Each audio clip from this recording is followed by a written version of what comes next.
Hi friends, அனைவருக்கும் தீபாவளி வாழ்த்துக்கள். நிறைய பேர் வந்து ஸ்டாக்ஸ் போன வருஷம் வந்து நல்ல ஸ்டாக்ஸ் கொடுத்துருந்தீங்க. அது நல்ல பெனிஃபிட்டில் இருந்துச்சு, ப்ராஃபிட்லாம் க்ளோஸ் பண்ணவங்க இருக்காங்க, இன்னும் ஸ்டில் ஹோல்ட் பண்ணிகிட்டு இருக்கவங்க இருக்காங்க.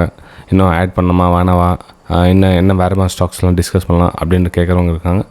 ஃப்ரெண்ட்ஸ், இதை பற்றி நம்ம வீடியோ வந்து அடுத்த வீடியோவில் பார்க்கலாம். இப்போ வந்து நம்ம இன்றைக்கி தீபாவளிக்கு ஏதாச்சும் நல்ல ஒரு வீடியோவை கொடுங்க சார், ஒரு நல்ல பயனுள்ள தகவலாக இருக்கட்டும். நாங்கள் வந்து ஸ்கேல்பிங் பண்ணலான்னு இருக்கிறோம், நாங்கள் வந்து சைக்காலஜி பில்ட் பண்ணலான்னு இருக்கோம். அது என்ன மாதிரி பண்ணால் பெட்டராக இருக்கும், கொஞ்சம் இந்த தீபாவளி தரப்பில் உங்களுடைய தரப்பில் என்ன கொடுக்குறீங்க அப்படின்ற ஒரு எக்ஸ்பெக்டேஷன் இருக்கலாம். இது அவங்க கேட்குறதுக்கு முன்னாடியே நான் வந்து அந்த வீடியோ உங்களுக்கு கொடுக்கலான்னு இருக்கேன். எனக்கு தெரிஞ்ச நிறைய ரூல்ஸுங்க இருக்குது ஃப்ரெண்ட்ஸ். ஆனால் இந்த ஒரு வந்து எவ்வளோ சில முக்கியமான சில விஷயங்கள் அப்படின்னு பார்த்தீங்கன்னா வந்து ஒரு 7-8 விஷயம் இருக்குது. இதை நீங்கள் மேனேஜ் பண்ணிங்கனாவே நீங்கள் அந்த இன்ட்ராடே ட்ரேடிங்கில் வந்து ஓரளவுக்கு வந்து சக்ஸஸ்ஃபுல்லாக வரலாம். இன்ட்ரேடே ட்ரேடிங்கில் இந்த சைக்காலஜியை கண்ட்ரோல் பண்ணிட்டா வந்து சக்ஸஸ்ஃபுல்லாக வரலாம் ஃப்ரெண்ட்ஸ், அதில் எந்த டவுட்டும் கிடையாது. ஆனால் இந்த சைக்காலஜியை கண்ட்ரோல் பண்ணுறது வந்து அவ்வளோ ஈஸியான விஷயம் கிடையாது. ஓகே, சரி ஃப்ரெண்ட்ஸ், இந்த 7 விஷயங்களை வந்து முதலாவது விஷயம் நம்ம அப்படின்னு பார்த்தா பார்த்திங்கன்னா, முதலாவது தலைப்பு அப்படின்னு பார்த்தீங்கன்னா ஸ்டார்ட் ஸ்மால். அதாவது ஸ்டார்ட் ஸ்மால் அப்படின்னா என்ன? இப்போது நீங்கள் கேபிட்டல் உங்கள்கிட்ட எவ்வளோனா இருக்கட்டும் ஃப்ரெண்ட்ஸ், அது டசன்ட் மேட்டர். அதாவது நீங்கள் வந்து 1 கோடி வச்சுருங்க, 1 லட்ச ரூபாய் வச்சுருங்க. ஆனால் ஒரு ஃபீல்டில் வந்து நம்ம விஷயம் தெரியாமல் காலை வைக்கக்கூடாது இல்லைங்களா? இப்போ வந்து ஒரு 1000 ரூபா போட்டிங்க அப்படின்னா அந்த 1000 ரூபாயில் வந்து என்ன எக்ஸ்பெக்டேஷன் எதிர்பார்க்கலான்றதை நம்ம வந்து ஃபஸ்ட்டு அதிலே தெரிஞ்சிடும். நம்ம வந்து 1000 ரூபா போட்டோன்னா 1000 ரூபா ஜீரோ ஆகிடுச்சு. சரி, அடுத்து வந்து 2000 ரூபா போட்டோம், 2000 ரூபா ஜீரோ ஆகிடுச்சு. அப்போ என்ன அர்த்தம்? ஏதோ சம்திங் ராங், அது நமக்கு அந்த ஃபீல்டில் ஏதோ ஒத்து வரல, ஏதோ பிரச்சனை நடக்குது அப்படின்னு அதை பற்றி அனலைசிஸ் பண்ணுமே தவிர, இல்லை என்கிட்ட வந்து 3000 ரூபாய் லாஸ் ஆகிடுச்சு, அடுத்த போது 3000 வேறு எங்கன்னா கடன் கட்டிருக்கேன், அதுக்கப்புறம் 50,000 ரூபா வாங்கிக்கிறேன், இந்த மாதிரி அதிக கேபிட்டல் மேபி உங்கள்கிட்ட இருக்கலாம், கேபிட்டல் இல்லாமல் இருக்கலாம். ஆனால் வந்து உங்களுடைய தொடக்கம் வந்து சின்னதாக இருக்கட்டும். அந்த 1000 ரூபாய் நீங்கள் எப்போ 2000 ரூபாய் பண்ணுறீங்களோ அப்போ நீங்கள் வந்து சக்ஸஸ்ஃபுல்லாக பண்ணிட்டு போகலாம். ஆனால் அந்த கொண்டு வர பணமே வந்து 0 ஆகிட்டு சொல்ல வந்து நீங்கள் எவ்வளோ பணம் கொண்டு வந்தாலும் எந்த ஒரு பிரயோஜனம் கிடையாது. ஸோ ஸ்டார்ட் ஸ்மால், ரொம்ப பெருசாக வந்து கேபிட்டல் வந்து போடாதீங்க. நீங்கள் ஸ்கேல்பிங் அப்படின்னு ஒன்று டக்குன்னு என்ன பண்ணுவாங்கன்னா, எல்லாம் ஸ்கேல்பிங்னா டக்குன்னு அதிகமாக ட்ரேட் பண்ணும்போது குட்டி ப்ராஃபிட்டு, குட்டி சின்ன லாஸ், சின்ன ப்ராஃபிட் இது மாதிரி பண்ணும்போது அப்படின்வாங்க. கண்டிப்பாக அந்த மாதிரி ஸ்கேல்பிங்கிறது அப்படி கிடையாது, இருக்குது பாருங்கள், இன்னொன்று சொல்கிறேன். ஓகே, சரி. அதே மாதிரி நெக்ஸ்ட்டு 2வது விஷயம் பார்த்தீங்கன்னா, டோன்ட் கிவ் அப். அதாவது ஒரு செயலை தொடங்க முயற்சி பண்ணிட்டீங்க அப்படின்னா அதில் வந்து சில வெற்றி தோல்விகள்லாம் வரும். அதுக்கு பயந்துட்டு வந்து டக்குன்னு கிவ் அப் பண்ணிவிட்டு இன்னொன்று புதுசாக மாற்றி யோசிச்சுட்டே போனீங்கன்னா உங்களுடைய வயசும் போயிட்டே இருக்கும், உங்களுடைய நேரம் காலம் எல்லாம் வீணாகிட்டே இருக்கும். ஒரு முயற்சி எடுத்திங்கன்னா அந்த முயற்சி தோல்விகள் வரும், வெற்றிகள் வரும். அது பேலன்ஸ் பண்ணு, அதில் வந்து சக்ஸஸ்ஃபுல்லாக முயற்சி பண்ணுங்கள். ஆனால் அதை விட்டுட்டு வந்து அடுத்த விஷயத்துக்கு மூவ் பண்ணி போயிட்டே இருந்தீங்கன்னா கடைசி வரல வந்து எதையும் நம்மளால் சாதிக்க முடியாது. ஃபஸ்ட் நீங்கள் எதில் முயற்சி பண்ணுறீங்கன்னு பாருங்கள், அதெல்லாம் அதுக்குள்ளே என்னென்ன பிரச்சனைங்க இருக்குது அதை பற்றி அனலிசிஸ் பண்ணுங்கள். கடைசியில் அது ஒத்து வரல அப்படின்னு ஒரு க்ளீனாக டிசிஷன் எடுத்துட்டதுக்கு அப்புறம் வந்து ஒரு 2வது டிசிஷன் எடுக்கிறீங்க, அதை ஸ்ட்ராங்காக முடிவு பண்ணுங்கள். அதையும் வந்து ஏனோ தானோ டிசைட் பண்ணுறது, ட்ரை பண்ணி பார்க்கலாம், முயற்சி பண்ணி பார்க்கலாம் அப்படிலாம் கிடையாது. அது ஒரு சக்ஸஸ் பண்ணி இது ஏற்கனவே நம்ம வந்து நிறைய ட்ரை பண்ணி பார்த்துட்டோம். அடுத்தது என்ன வந்து முயற்சி பண்ணணுமோ அதில் வந்து ஃபுல்லாக டீப்பாக வந்து ட்ரை பண்ணி பாருங்கள். அதுக்கப்புறம் தான் உங்களால் சக்ஸஸ்ஃபுல்லாக வர முடியும். ஏன்னா வந்து ட்ரேடிங்கில் பார்த்தீங்கன்னா ஆப்ஷன் பை பண்ணும், ஒரு நாளைக்கு ஸ்டாக்ஸில், ஒரு நாளைக்கு MCXல, ஒரு நாளைக்கு நேச்சுரல் கேஸில், ஒரு நாள் க்ரூட் ஆயிலில், அப்புறம் இல்லை கோல்டில் பண்ணலாம், அது சக்ஸஸ் பண்ணலாம். அப்புறமா அந்த இன்ட்ரேடேயில் வந்து வடி பண்ணி பார்க்கலாம், அப்புறமா வந்து பொசிஷன் எடுத்து பார்க்கலாம். இந்த மாதிரி மாற்றி எடுத்துகிட்டு இருந்தவங்களால் எதையும் கற்றுக்கவே முடியாது. ஓகே, ஸோ ஒன்று செலக்ட் பண்ணுங்கள், அதுலேயே வந்து ஸ்ட்ராங்காக உறுதியாக இருங்க, கிவ் அப் பண்ணிக்காதீங்க ஃப்ரெண்ட்ஸ். இது வந்து 2வது. எனக்கு தெரிஞ்ச சின்ன குட்டி விஷயங்கள் ஷேர் பண்ணுறேன். இது இன்னும் பெருசாக ஒன்றும் உங்களுக்கு பயனளிக்குமா இல்லைன்னு தெரியும். ஏன்னா வந்து இது எடுத்துக்கிற விதத்தை பொறுத்து தான் இருக்குது. ஆனால் என்னுடைய லைஃப்பில் நான் வந்து இந்த கிட்டத்தட்ட 20 வருஷம் ஆயிடுச்சு. இந்த எக்ஸ்பீரியன்ஸில் நான் வந்து உங்களுக்கு ஷேர் பண்ணோம் தீபாவளி அதுவும் அப்படின்னு பார்த்தீங்கன்னா ஒரு ஸ்மால் விஷயம் தான் கரெக்ட் பண்ணால் போதும். ஆனால் சொல்கிற நார்மலாக தான் தெரியாது. ஓகே, சரி. அடுத்தது வந்து 3வது வந்து ஒரு குட் ஸ்ட்ராட்டஜி. ஒரு நல்ல ஸ்ட்ராட்டஜி எடுத்துக்கங்க ஃப்ரெண்ட்ஸ். நல்ல ஸ்ட்ராட்டஜினா என்ன சார்? அந்த ஸ்ட்ராட்டஜி தெரியாமல் தான் சார் நாங்கள் வந்து மாட்டிட்டு முடிவு பண்ணிகிட்ருக்கோம், முயற்சி பண்ணிகிட்ருக்கோம் அப்படின்வாங்க. இப்போ கிட்டத்தட்ட 4100 வீடியோஸ் போட்டிருக்கேன். இந்த 4100 வீடியோஸில் ஸ்ட்ராட்டஜி பற்றிய வீடியோஸ் வந்து நிறைய இருக்கும். நீங்கள் போய் ப்ளேலிஸ்ட்டில் போய் பாருங்கள், இல்லை என்னோடய வீடியோஸில் வந்து நீங்கள் சர்ச் பண்ணி அனலைசிஸ் பண்ணிங்களான்னு தெரியும், உங்களுக்கு ஸ்ட்ராட்டஜி கிடச்சிடும். சரி, ஸ்ட்ராட்டஜி அப்படின்றது என்ன நீங்கள் நினைக்கிறீங்க அப்படின்னா, ஏதோ ஒரு கேனில் ஒன்று வரும், இதுக்கு மேலே போனால் பை, ஏதோ ஒரு கேனில் வரும், இதுக்கு கீழே வந்தால் சேல், இதை தான் வந்து ஸ்ட்ராட்டஜி. அப்படின்னு நினச்சிருப்பாங்க. அதுக்கப்புறம் அந்த டைம் வைஸ் ஸ்ட்ராட்டஜின்னுவாங்க. இப்போ 10 மணி ஸ்ட்ராட்டஜி, 9 மணி ஸ்ட்ராட்டஜி, 12 மணி ஸ்ட்ராட்டஜி. அதை ஸ்ட்ராட்டஜி அப்படின்னா என்ன, ஒருத்தருக்கு வந்து சக்ஸஸ்ஃபுல்லாக இருக்கிற ஸ்ட்ராட்டஜி வந்து அவங்களுடைய சைக்காலஜிக்கும் அவங்களுடைய எண்ணங்களுக்கும் அந்த ஸ்ட்ராட்டஜி ஒத்து போயிருக்கும். நீங்கள் வந்து ஒரு யூடியூப் வீடியோவில் பார்த்துட்டு ஒரு ஸ்ட்ராட்டஜி ஒருத்தருக்கு கலெக்ட் பண்ணிங்கன்னா அந்த ஸ்ட்ராட்டஜி உங்களுக்கு செட் ஆகிறதுக்கு டைம் ஆகலாம், டைம் எடுத்துக்கும். மேபி வருஷக்கணக்கில் ஆகலாம் அல்லது மாதக்கணக்கில் ஆகலாம் அந்த ஸ்ட்ராட்டஜி உங்களுக்கு செட் ஆகிறதுக்கு. ஸோ அந்த ஸ்ட்ராட்டஜி உங்களுக்கு பிடிக்காமல் போகலாம். மேபி காசு கொடுத்து வாங்கிக்கலாம் அந்த ஸ்ட்ராட்டஜியை, நீங்கள் ஃப்ரீயாகவும் கலெக்ட் பண்ணிக்கலாம் யூடியூப் மூலமாகவும். ஸோ அந்த மாதிரி ஸ்ட்ராட்டஜின்றது வந்து எதை வேணாலும் நீங்கள் தேர்ந்தெடுத்துங்க. ஆனால் அந்த ஸ்ட்ராட்டஜியோட ரிசல்ட் என்னன்றதை நீங்கள் ஃபஸ்ட்டு பார்க்கணும். இப்போ ஒரு ஸ்ட்ராட்டஜி வந்து ஒரு 70% சக்ஸஸ் கொடுக்குது உங்களுக்கு அப்படின்னா நல்ல ஸ்ட்ராட்டஜி, குட் ஸ்ட்ராட்டஜி. ஸோ அதனால் வந்து செலக்ட் குட் ஸ்ட்ராட்டஜி, நல்ல குட் ஸ்ட்ராட்டஜியாக தேர்ந்தெடுங்க அப்படின்னு அர்த்தம். நீங்கள் வந்து 100% வின்னிங் ஸ்ட்ராட்டஜி தேர்ந்தீங்கன்னா உங்களால் ஸ்ட்ராட்டஜிலாம் வந்து கடைசி வரல உங்களால் தேட முடியாது.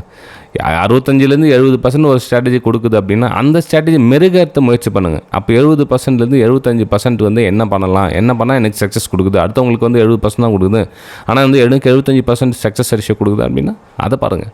ஓகே. ஸோ 3வது பார்த்தீங்கன்னா நல்ல ஸ்ட்ராட்டஜியை தேர்ந்தெடுங்க. 4வது விஷயம் அப்படின்னு பார்த்தீங்கன்னா, 4வது என்ன, அந்த ஸ்ட்ராட்டஜியோட ரிசல்ட்டை வந்து பாருங்கள். அதாவது உங்களுடைய ரிசல்ட் வந்து ட்ராக் பண்ணுங்கள். அப்போ ட்ராக் யுவர் ரிசல்ட். அப்போ நீங்கள் என்ன பண்ணணும்னா, ஒவ்வொரு ஸ்ட்ராட்டஜி நீங்கள் பயன்படுத்துறீங்க அப்படின்னா அந்த ஸ்ட்ராட்டஜி வந்து எனக்கு எத்தனை டைம் வந்து சக்ஸஸ் கொடுத்துருக்கு, என்னுடைய சைக்காலஜிக்கு அந்த ஸ்ட்ராட்டஜி ஒத்து போதா அப்படின்றத ரிசல்ட்டை வந்து ட்ராக் பண்ணிக்கிட்டே வாங்க.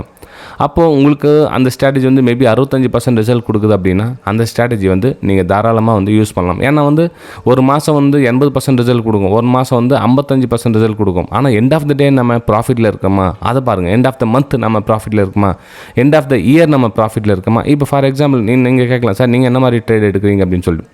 ஃப்ரெண்ட்ஸ், இது வந்து என்னுடைய போர்ட்ஃபோலியோ. அதாவது நீங்கள் உங்களுக்கு தெரியும் நம்ம வருஷம் வந்து நம்ம ஸ்டாக்ஸ் வந்து அனாலிசிஸ் பண்ணிகிட்டே இருப்போம். இப்போ பார்த்தீங்கன்னா இப்போ எல்என்டியாக இருக்கட்டும், பிரைம் ஃபோக்கஸாக இருக்கட்டும், ஐடிசியாக இருக்கட்டும், அந்த கோல்ட் பீஸ், அப்புறம் சங்கி இண்டஸ்ட்ரீஸ். இப்போ சங்கி இண்டஸ்ட்ரீஸில் என்ன ஒரு 6% வந்து லாஸில் இருக்குது, மிச்சம் 62% வந்து எல்என்டியில் ப்ராஃபிட் இருக்குது. ப்ரைம் ஃபோக்கஸில் 27%, அதுக்கப்புறம் ஐடிசியில் வந்து 24%, கோல்ட் பீஸில் வந்து 11%. எண்ட் ஆஃப் தட் நம்ம இயரோ எண்ட் ஆஃப் த மந்த்தோ நம்ம வந்து ப்ராஃபிட்டில் இருக்குமா அது மேலே ஃபோக்கஸ் பண்ணோம். நம்ம வந்து டெய்லியில் 10 நிமிஷத்துக்கு முன்னாடி ப்ராஃபிட்டில் இருந்தேன், 10 நிமிஷத்துக்கு அப்புறம் லாஸில் இருந்தேன், அப்படி கிடையாது. ஓகே, நமக்கு தேவைன்னா வீட்டுக்கு எடுத்துகிட்டு போக பணம் எடுத்துகிட்டு போனோம், அவ்வளோதான். மார்க்கெட்டில் விட்டுட்டு போகக்கூடாது, அது மேலே ஃபோக்கஸ் பண்ணி வச்சுங்க. இப்போ அதே மாதிரி நம்ம வீடியோ ஸ்டார்டிங்கில் சொல்லியிருந்தேன் இல்லைங்களா, சார் இப்போ வந்து ஸ்டாக்ஸ் வந்து நீங்கள் கொடுத்துருந்தீங்க வந்து ப்ராஃபிட்டில் இருக்கும், ஆட் பண்ணலாமா வேணாமா அப்படின்னு கேட்டுக்குங்க. அதுக்கு வந்து நெக்ஸ்ட் இந்த உங்களுக்கு கூடிய சீக்கிரத்தில் வீடியோ போடுறேன். இப்போ இந்த என்னுடைய இந்த 7 ரூல்ஸ் பற்றி, ஸ்கேல்பிங் ரூல்ஸ் பற்றி உங்களுக்கு கூட ஷேர் பண்ணுறேன். இதை வந்து முயற்சி பண்ணணும் அப்படின்னா தாராளமாக பண்ணலாம். ஆனால் யாரும் வந்து அதுக்கு தயாராக இருக்கிறதில்ல, எல்லாம் வந்து பாதியிலே இக்னோர் பண்ணிவிடுவாங்க. இப்போ ட்ராக் யுவர் ரிசல்ட்டுன்னு சொன்னேன் இல்லையா, இப்போ 4 ரூல்ஸ் பற்றி பேசியிருந்தேன். அந்த ரூல்ஸை வந்து ஃபாலோ பண்ணுறவங்க ரொம்ப கம்மி ஃப்ரெண்ட்ஸ். ஏன் என்னோடய வெபினார் ஸ்டூடெண்ட்ஸ் கூட லெட்ஜரை மெயின்டைன் பண்ணி ஹோம் ஒர்க் ஸ்கென் பண்ண சொன்னால் வந்து நான் என்ன சொல்கிறேன்னா வந்து இப்போ ஃபார் எக்ஸாம்பிள் 25 ஸ்க்ரீன்ஷாட் வந்து சென்ட் பண்ணுங்கள் அப்படின்னு நான் உங்களுக்கு சென்ட் பண்ணியிருந்தேன் அப்படின்னா அதில் வந்து 20 தான் பண்ணுவாங்க, இல்லை 10 தான் பண்ணுவாங்க. சார் டைம் இல்லைன்னுவாங்க. அதுக்கப்புறம் நிறைய எக்ஸ்கியூஸ் கொடுப்பாங்க. அப்போது எக்ஸ்கியூஸ் கொடுத்தீங்க அப்படின்னா உங்களால் எப்படி கற்றுக்க முடியும்? சில பேர் வந்து என்னோடய வெபினார் ஸ்டூடெண்ட்ஸ் நான் கால் பண்ணால் பிக் பண்ண மாட்டாங்க. ஏன்னா வந்து என்னடா இவ்வளோ கராராக சொல்லித்தராரு அப்படின்னு. அப்படி இல்லை ஃப்ரெண்ட்ஸ். இப்போது எனக்காக நீ ஒன்றும் அந்த ஹோம் ஒர்க் சென்ட் பண்ண போகிறது கிடையாது. அது உங்களுக்கு புரிஞ்சால் தான் வந்து உங்களுக்கு யூஸ்ஃபுல்லாக இருக்குமே தவிர நான் ஏதோ ஒரு குட்டி விஷயங்கள் சொல்லி அதுலேருந்து பயனடைக்கலாம் அப்படின்னு சும்மா ஃபேக். அதெல்லாம் இப்போ 4 நாளில் 3 நாள்லாம் கற்றுக்க முடியும். ஏன் 45 டேஸ் ஏன் கிளாஸஸ் வைக்கிறேன் அப்படின்னா 45 டேஸ் கம்யூனிகேஷன் ஆகிறதுக்கு அவ்வளோ நாள் ஆகிடும் உங்களுக்கு. நான் சொல்கிறது நீங்கள் கேட்கறதுக்கும் நீங்கள் என்ன சொல்கிறீங்க நான் புரிஞ்சுக்கிறதுமே அதுக்கப்புறம் 3 மாதம் 4 மாதம் நீங்கள் வந்து அதில் நீங்கள் ட்ராவல் பண்ணால் தான் வந்து நீங்கள் மேலே முயற்சி பண்ணி மேலே வர முடியுமே தவிர ஏதோ குட்டி விஷயம் சொன்னால் 4 நாளில் கற்றுக்கலாம், ஒரு வாரத்தில் கற்றுக்கலாம் அப்படிலாம் கிடையாது ஃப்ரெண்ட்ஸ். நீங்கள் ஒரு ஆள் வெபினார் ஜாயின் பண்ண விருப்பப்பட்டீங்க அப்படின்னா ஃபீஸ் டீட்டெயில்ஸும் அதுக்கப்புறம் எத்தனை நாள் கிளாஸஸ் அப்படின்ற போகும் வந்து இந்த டிஸ்கிரிப்ஷனில் வீடியோ கொடுத்துருக்கேன் பாருங்கள். விருப்பம் இருக்கிறவங்க ஜாயின் பண்ணுங்கள். ஸ்ட்ரிக்ட்லி சொல்கிறேன், ஸ்ட்ராங்காக நான் இல்லை சார் நான் வந்து என்ன தான் ஆகிட்டோம் வருஷம் எத்தனை வருஷம் ஆனாலும் பரவாயில்ல, எத்தனை மாதங்கள் டைம் கொடுக்க ரெடியாக இருக்கேன், நான் வந்து கற்றுக்க ரொம்ப ஃபோக்கஸ் பண்ணுறேன், எனக்கு வந்து இந்த இன்ஸ்டன்ட் மணி மேக்கிங்லாம் வந்து நம்பிக்கை கிடையாது சார், எனக்கு இந்த டெய்லி பணம் சம்பாதிக்கலாம் சும்மா கிடையாது சார் அப்படின்றவங்க தாராளமாக நீங்கள் வந்து கான்டாக்ட் பண்ணி உங்களுடைய ஸ்டடியை மேம்படுத்திக்கலாம். ஓகே சரி ஃப்ரெண்ட்ஸ். இப்போ நெக்ஸ்ட் நம்ம 5வது ரூல்ஸ் அப்படின்னு பார்த்தீங்கன்னா, நீங்கள் என்ன ரூல்ஸ் போட்டிங்களோ அந்த ரூல்ஸ் வந்து பிரேக் பண்ணாதீங்க ஃப்ரெண்ட்ஸ். இப்போ ஃபார் எக்ஸாம்பிள் நீங்கள் வந்து ஒரு 5 மினிட்ஸ் ஸ்ட்ராட்டஜி ஏதோ சூஸ் பண்ணி ட்ரேட் பண்ணிட்டு இருக்கீங்க, அதோட ரிசல்ட் வந்து ஒரு 75% வருதுன்னு வச்சுங்களேன். இதை ஒரு வாரமாக அந்த மாதம் வந்து பார்த்தீங்கன்னா அதோட ரிசல்ட் வந்து பூராக இருக்கும், ரொம்ப 50% 55% ரிசல்ட் கொடுக்கும் அந்த மாதத்தில் வந்து அந்த ரிசல்ட் ட்ராக் பண்ணாமல் நீங்கள் வந்து அந்த ரூல்ஸ் பிரேக் பண்ணிட்டு இந்த 5 மினிட்ஸ் ஸ்ட்ராட்டஜி ஒன்றும் வேலைக்கு ஆகல, நம்ம வேறு என்ன முயற்சி பண்ணலாம் அப்படின்னு போயிட்டிங்கன்னா இந்த எஃபர்ட் பண்ணதெல்லாம் வேஸ்ட்டாக போய்ட்டு மேபி அடுத்த மாதம் 90% ரிசல்ட் கொடுக்கலாம், யாருக்குன்னு தெரியும். ஆனால் நீங்கள் என்ன பண்ணுவீங்க அப்படின்னா அடுத்தது இது 55% ரிசல்ட் உங்களுக்கு கம்மியாக தெரியும். ஏன்னா போன மாதம் 75, அதுக்கு முன் மாதம் 85% வந்துச்சு, எனக்கு வந்து இந்த மாதம் 55% தான் வந்திருக்கு. ஸோ இந்த ஸ்ட்ராட்டஜி வந்து சரியில்லை அப்படின்னு நீங்கள் கிவ் அப் பண்ணிவிட்டு அடுத்தது வேறு ஸ்ட்ராட்டஜி போயிட்டீங்கன்னா யூஸ். ஏன்னா கிட்டத்தட்ட வெற்றின்னு கிட்ட வந்துட்டு இருப்பீங்க. அதுக்கப்புறம் என்ன பண்ணுவீங்க, திரும்பவும் பேக் நம்ம வேர்ல்டு எங்கே போகணுமோ அங்கேயே போயிடலான்னு சொல்லிட்டு உங்கள் ரூல்ஸை பிரேக் பண்ணிக்கிட்டா ரொம்ப ரொம்ப ஒர்ஸ்ட் ஆகிடும் ஃப்ரெண்ட்ஸ். ஏன்னா அது நிறைய என்னுடைய லைஃப்பில் நான் பார்த்துக்கேன். இந்த 2010, 2011 அப்படின்லாம் பார்த்தீங்கன்னா இந்த மாதிரி நிறைய தப்பு பண்ணிட்டு இருப்பேன். அது ஒரு ஸ்ட்ராட்டஜி முழுசாக நம்புங்க, மேபி அந்த ஸ்ட்ராட்டஜி ஒரு சில டைமில் 95% இருக்கும். ஆவரேஜ் பார்த்தீங்கன்னா உங்களுக்கு வருஷ எண்டில் உங்களுக்கு ப்ராஃபிட் வந்துடுமே. ஏன் இந்த குறைவான ரிசல்ட் வந்துச்சு அதை மட்டும் ஏன் ஃபீல் பண்ணிகிட்டு இருப்பேன்? ஏன்னா உங்களுக்கு தொடர்ந்து 3-4 மாதம் இந்த 55% தான் வருது, 50% தான் வருது அப்படின்னா ஓகே, அப்போ நீங்கள் முயற்சி பண்ணிக்கலாம். ஏதாச்சும் ஒரு மாதம் வந்து 50% தான் வந்துச்சு, 55% ஒன்றும் பிரச்சனை கிடையாது. ஏன்னா மார்க்கெட் வந்து எப்பயுமே வந்து ட்ரெண்டிங்கில் போயிட்டுருக்கா ஃப்ரெண்ட், எப்பயுமே வந்து அப் ட்ரெண்டோ அல்லது டவுன் ட்ரெண்டோ போயிட்டுருக்காது. சில டைமில் மாதம் வந்து இந்த மாதிரி சைடு வேஸ்ட்டும் போக சொல்ல நம்ம ஒத்துக்கிட்டு தான் ஆகணும். அந்த ரிசல்ட் வந்து ரொம்ப போராக தான் வரும். ஏன்னா டபுள் ஸ்டாப் லாஸ் ஹிட்டாக சொல்ல உங்களுடைய ரிசல்ட் வந்து அந்த அளவுக்கு பிரகாசிக்காது, கொஞ்சம் கம்மியாக தான் இருக்கும். ஓகே, ஸோ 5வது பார்த்தீங்கன்னா rules, don't break your rules. அதுக்கப்புறம் முக்கியமான விஷயம் ஃப்ரெண்ட்ஸ், என்னடா அது இப்படி சொல்கிறேன்னு நினைக்காதீங்க, நானும் ஒரு யூடியூபர் தான். அதாவது ட்ரேடிங் ஹவர்ஸ்லேயோ ட்ரேடிங் டைம்லேயோ அடுத்தவங்க சோஷியல் மீடியாவில் வந்து ஃபோக்கஸ் பண்ணாதீங்க. இவன் என்ன டிப்ஸ் கொடுக்குறான், இவன் என்ன கால்ஸ் கொடுக்குறான், இவன் இந்த யூடியூப் என்ன சொல்கிறான், இவன் லைவில் வந்துட்டானா, இவன் லைவில் என்ன சொல்லிட்டு இருக்கான் அப்படின்ட்டு என்னையும் சேர்த்து தான் சொல்கிறான்னு அடுத்தவங்க மேலே ஃபோக்கஸ் பண்ணிகிட்டே இருந்தீங்கன்னா உங்களுடைய ஸ்டடி மேலே நம்பிக்கை வராது. நீங்கள் ஒரு ட்ரேட் எடுத்துட்டீங்க, இப்போ என்ட்ரி போட்டுட்டீங்க அப்படின்னா அது மேலே போக சொல்ல வந்து கொஞ்சம் போதுமா ப்ராஃபிட் புக் பண்ணிக்கலாமா தோணும். கொஞ்சம் கீழே வந்துச்சுன்னா ஐயோ போச்சு, வந்த ப்ராஃபிட் போச்சுன்னு தோணும். ஸோ இந்த மாதிரி உங்களுடைய மனப்பதட்டத்துக்கு ஆளாவீங்க. நீங்கள் அடுத்தவங்க மேலே டிபெண்ட் பண்ணிங்கன்னா அட இன்னும் ஒன்றுமே சொல்ல வந்தாலும் பை சொல்கிறானா சேல் சொல்கிறானா ஒன்றுமே சொல்லி, அதாவது அவங்க மேலே டிபெண்ட் பண்ண சொல்ல உங்களுடைய ட்ரேடிங் ஓவர் ட்ரேடிங்கில் போய் முடிஞ்சிடும். ஸோ அதுவும் ஒரு 7வது ரூல்ஸ் அதுவும் இருக்குது. ஓகே, ஸோ 6வது முக்கியமான ரூல்ஸ்னால் ட்ரேடிங் ஹவர்ஸில் நான் என்ன ஃபோக்கஸ் பண்ணுங்கள். ட்ரேடிங் முடிஞ்சிட்டோம், ட்ரேடிங் எல்லாம் கம்ப்ளீட், உங்களோட ட்ரேடிங் செட்டப் கம்ப்ளீட் முடிஞ்சிட்டோம். ஒன்றும் நீங்கள் ட்ரேடிங் பண்ணக்கூடாது, அவங்கள ஃபோக்கஸ் பண்ண சொல்ல அவங்க என்ன சொல்லி தராங்களோ அதை கவனிங்க. இல்லை நீங்கள் ட்ரேடிங் பண்ணிகிட்டே சொல்ல அவங்கள பார்த்து பண்ணுறேன். நான் வந்து ஒரு வாட்ஸ்அப் குரூப்பில் இருக்கிறேன், நான் வந்து டெலிகிராம் குரூப்பில் இருக்கேன், நான் வந்து யூடியூப் கம்யூனிகேஷனில் இருக்கேன். ஸோ அவங்க இந்த டைமில் எனக்கு கால்ஸ் கொடுப்பாங்க, 10 மணிக்கு 11 மணிக்கு கால்ஸ் கொடுப்பாங்க. அதை பார்த்து நான் பை எடுப்பேன், அதை பார்த்து நான் சேல் எடுப்பேன் அப்படின்ட்டு முற்றிலும் ராங். ஏன்னா அவங்க வந்து ஒரு 4 நாள் சொல்லிட்டாங்கன்னு வச்சுக்கோங்க, 5ஆவது நாள் வந்து உங்களுக்கு அவங்கள பார்க்கணும்னு தோணும். அவங்க இல்லைன்னா அவங்களால ட்ரேடிங் பண்ணவே முடியாது அப்படின்ற எண்ணத்துக்கு வந்துச்சுன்னா ஒருவேளை அங்கே நீங்கள் ட்ரேடிங் பண்ணலை அப்படின்னா நீங்களே என்ன பண்ணுவீங்க, ஓவர் ட்ரேடிங் பண்ணிவிடுவீங்க ஃப்ரெண்ட்ஸ். ஓகே, சரி. 7வது ரூல்ஸ் என்னென்னா, இப்போ அதை பற்றி தான் பேசியிருக்கோம், ஓவர் ட்ரேடிங்னா இப்போ நீங்கள் எடுத்த ட்ரேட் எல்லாமே சக்ஸஸ்ஃபுல் ஆகணும்னு கண்டிப்பாக கிடையாது. ஒரு நாளைக்கு நீங்கள் ஒரு ட்ரேட் எடுக்கிறீங்க அப்படின்னா அது ஸ்டாப் லாஸ் ஹிட் ஆகிடுச்சு, 2வது வந்து ஸ்டாப் லாஸ் ஹிட் ஆகிடுச்சு. அப்போ என்ன ஆகுனா நீங்கள் எடுத்த ட்ரேட் வந்து ஒன்று சைடு வேஸில் போகணும் அல்லது உங்களுக்கு ஆப்போசிட்டாக போகணும். ஃபார் எக்ஸாம்பிள் உங்களுடைய வந்து அப் ட்ரெண்ட் போகணும் அப்படின்னு நீங்கள் ஒரு பிளான் பண்ணியிருந்தீங்க, ட்ரேட் எடுத்தீங்க அப்படின்னா அந்த ட்ரேட் வந்து டவுன் ட்ரெண்டில் போக சொல்ல என்ன ஆகும், இங்கே ஒரு முயற்சி பண்ணுவீங்க ஸ்டாப் லாஸ் ஹிட் ஆகிடும், இங்கே ஒரு முயற்சி பண்ணுவீங்க ஸ்டாப் லாஸ் ஹிட் ஆகிடும். அப்போது உங்களுக்கு என்னங்களுக்கு எதிராக அந்த ட்ரேட் போகுது அப்படின்னா அந்த 2 ட்ரேடோட வந்து சிஸ்டம் க்ளோஸ் பண்ணிங்க, அன்றைக்கி அந்த லாஸ் புக் பண்ணிங்க. ஏன்னா திரும்பவும் நாளைக்கும் ட்ரேட் இருக்கும், நாளைக்கு இதோட சூப்பர் ட்ரெண்டாக அமையும், நாளைக்கு உங்களோட பார்வை வேறு மாதிரி அமையும். அப்போது நல்ல ஸ்மூத்தான ட்ரேட் கிடையாது. இது வந்து நீங்கள் கன்ஃபியூஸ் ட்ரேட் எடுத்தீங்க இல்லையா, நாளைக்கு வந்து கிளியரான ஒரு ட்ரேட் உங்களுக்கு கண்ணு முன்னாடியே போயிட்டு இருக்கும். அப்போ அதை மிஸ் பண்ணிட மாதிரி ஆகிடும் இல்லையா, புரிஞ்சுதுங்களா? So don't over trade friends. இது வந்து என்னுடைய வீட்டில் ரொம்ப சைக்காலஜியில் இந்த 7 வந்து ரொம்ப முக்கியமான விஷயம். நம்ம ட்ரேடிங் சைக்காலஜின்னு சொல்லிட்டு வீடியோ நிறைய போட்டிருக்கோம்.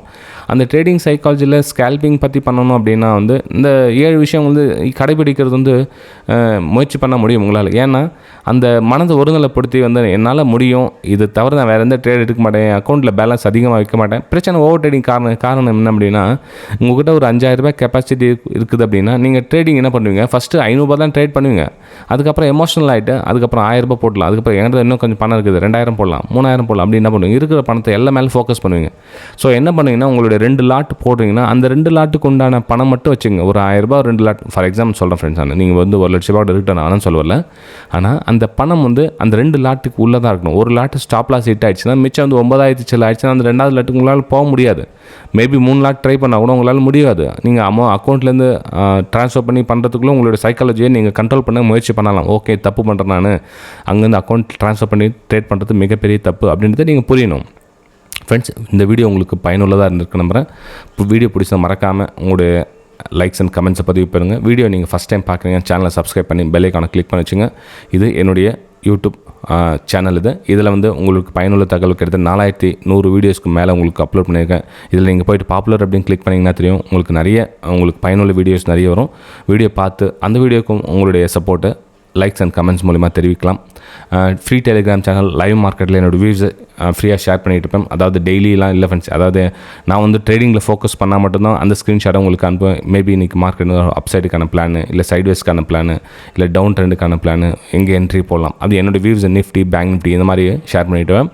அந்த டெலிகிராம் சேனல் கூட இந்த வீடியோக்கு டிஸ்கிரிப்ஷனில் கொடுத்துருக்கும் பாருங்கள். பிடிச்சிருந்தா நீங்கள் அதுலேயும் ஜாயின் பண்ணிக்கலாம். மறக்காமல் சப்ஸ்கிரைப் பண்ணி வச்சுங்க. ஏன் அப்படின்னு கேட்குறாங்க. சப்ஸ்கிரைப் பண்ணுங்கன்னு சொல்கிறீங்களே சார், அதனால் என்ன சார் பெனிஃபிட் அப்படின்னு. ஃப்ரெண்ட்ஸ், இப்போ 75K சப்ஸ்கிரைபர்ஸ் கம்ப்ளீட் ஆனால் ஒரு ஃப்ரீ வெபினார் அரேஞ்ச் பண்ணியிருக்கேன். அந்த வெபினாரில் நீங்களும் கலந்துக்கலாம். அதனால தான் சொல்கிறேன், 75K சப்ஸ்கிரைபர்ஸ் ஆனோடனே அந்த நோட்டிஃபிகேஷன் கூட நம்ம ஃப்ரீ டெலிகிராம் சேனல்லையும் வந்துடும். இந்த 61,000 சப்ஸ்கிரைப் பண்ண அனைத்து சப்ஸ்கிரைபர்ஸ்களுக்கும் இந்த தீபாவளி இந்த வீடியோவாக ப்ரெசென்ட் பண்ணுறேன். ஓகே ஃப்ரெண்ட்ஸ், நம்ம அடுத்த வீடியோ சந்திக்கலாம். தேங்க்யூ, பாய்.